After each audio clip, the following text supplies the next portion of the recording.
जय श्री कृष्ण दोस्तों आज हम बात करेंगे गुरु और चंद्र के संबंध के बारे में।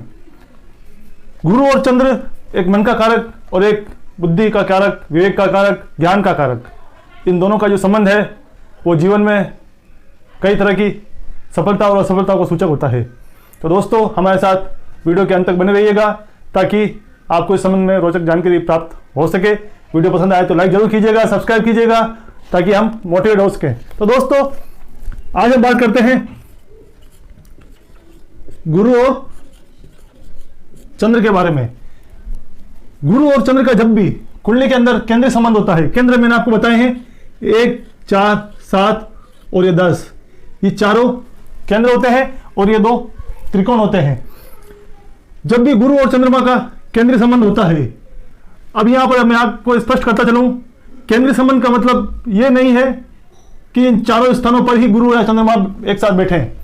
अगर गुरु यहां बैठा हुआ है और चंद्रमा यहां है तो भी इनके बीच में केंद्रीय संबंध स्थापित हो जाता है, या फिर चंद्रमा यहां है और गुरु यहां है तो भी इनके बीच में केंद्रीय संबंध स्थापित हो जाता है। आमने सामने होने पर भी केंद्रीय संबंध स्थापित हो जाए, क्योंकि एक दूसरे को सप्तम दृष्टि से देखते हैं। यहां पर चंद्रमा से गिनने पर ये गुरु चौथा आता है, 1, 2, 3 और 4, यहां पर भी 1, 2, 3 और 4। इस तरह इनके बीच में अगर केंद्रीय संबंध स्थापित है, एक दूसरे के भाव से गिनने पर चौथा, 7वां या 10वें भाव में स्थित होने पर इनके बीच में केंद्रीय संबंध स्थापित होता है।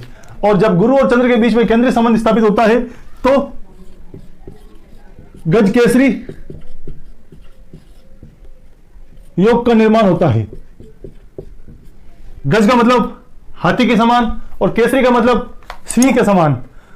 हाथी और सिंह के समान उसकी बोलचाल, स्वभाव, चाल ढाल बन जाता है। वो उसका जीवन हाथी के समान मदमस्त होकर जीता है और शेर के समान दहाड़ता है। उसकी वाणी में एक गंभीरता होती है, राजा के समान उसका स्वभाव होता है। वो कोई भी बात अपने मनवाने में सक्षम होता है। अपने नीचे एक लोगों का, कर्मचारियों का जमावड़ा लेके चलता है। गज के समान वो एक समूह या कुटुंब बना के चलता है और सिंह के समान वो अपना प्रभाव जीवन में या संसार पर दिखाता है। तो ये जो योग सर्वश्रेष्ठ योग माना गया है, गज केसरी योग। ऐसा जातक जीवन में उत्तरोत्तर प्रगति करता है, धनवान होता है, विवेकशील होता है और मन पर बुद्धि का उस पर नियंत्रण होता है। यह होता है गज केसरी योग। मैंने आपको बताया है, हाँ, अगर ये योग कुंडली में केंद्र में अगर कहीं स्थित है, इन चारों भाव में है, या फिर गुरु यहाँ बैठा हुआ है, चंद्रमा अगर यहाँ है, अच्छे भावों में बैठकर अगर केंद्रीय संबंध स्थापित करते हैं तो ये गज केसरी योग अत्यधिक शुभ फलित होता है। लेकिन जैसे मैंने यहाँ बताया, चंद्रमा यहाँ है, गुरु यहाँ है, तो चंद्रमा अष्टम जाने पर वो अपने विवेक या मन पर नियंत्रण कम रख पाता है। एक दूसरे के पास मनोस्थिति उसकी कमजोर होने के कारण ये योग इतना अच्छी फलित नहीं हो पाता है जितना गज केसरी योग फलित होता है। गज केसरी योग बनेगा लेकिन उसका शुभ प्रभाव इतना अत्यधिक नहीं मिल पाता है। अब हम बात करते हैं शकट योग के बारे में। दोस्तों जिस प्रकार चंद्रमा और गुरु के बीच में केंद्रीय संबंध स्थापित हो जाता है तो गज केसरी योग का निर्माण अभी हमने बात चर्चा की। लेकिन अगर चंद्रमा और गुरु के बीच में अच्छा संबंध स्थापित नहीं, केंद्रीय संबंध नहीं है, तो क्या होगा?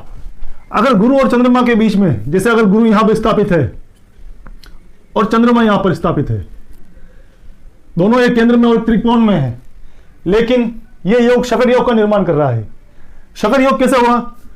गुरु से गिनने पर या चंद्रमा से गिनने पर एक दूसरा का जो संबंध है वो 6 या 8वें भाव में आता है, या फिर 2 या 12वां स्थापित हो जाता है, तो यह शकट योग का निर्माण कर देता है। अब यहां से गिनेंगे 1, 2, 3, 4, 5 और 6। गुरु से 6ठे भाव में चंद्रमा है और चंद्रमा से गिनने पर यह 1, 2, 3, 4, 5, 6, 7 और 8, 8वें भाव में ये गुरु आया है। यानी गुरु से 6ठा चंद्रमा और चंद्रमा से 8वां गुरु है।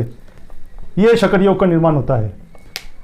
कोई भी ग्रह है उसका हमें अध्ययन करना है तो उनके बीच में भाव के मध्य कितनी दूरी है, 3 एकादश का है, चतुर्दशम का है, या फिर 6-8 का संबंध या 2-12 का संबंध है, तो ये हालांकि त्रि एकादश का है, चतुर्दशम का संबंध शुभ माना गया है, पंचम नवम का संबंध शुभ माना गया है, लेकिन 12वां द्विद्वादश का संबंध और 6-8 का षडाष्टक योग, ये योग दोनों ग्रहों के संबंधों को दूषित कर देता है। तो इसी कारण षडाष्टक योग 6-8 का संबंध गुरु का शकट योग का निर्माण करता है, या फिर चंद्रमा के साथ गुरु, अगर चंद्रमा यहां है या फिर यहां है तो ये द्विद्वादश के बीच चंद्रमा से दूसरा हुआ और गुरु से गिनने पर ये 12वां भाव में चला गया। इसी तरह यहां पर चंद्रमा से 12वां और गुरु से दूसरा हुआ तो द्विद्वादश का संबंध शकट योग का निर्माण कर देता है। सबसे ज्यादा दूषित योग गुरु और चंद्रमा का षडाष्टक योग होता है।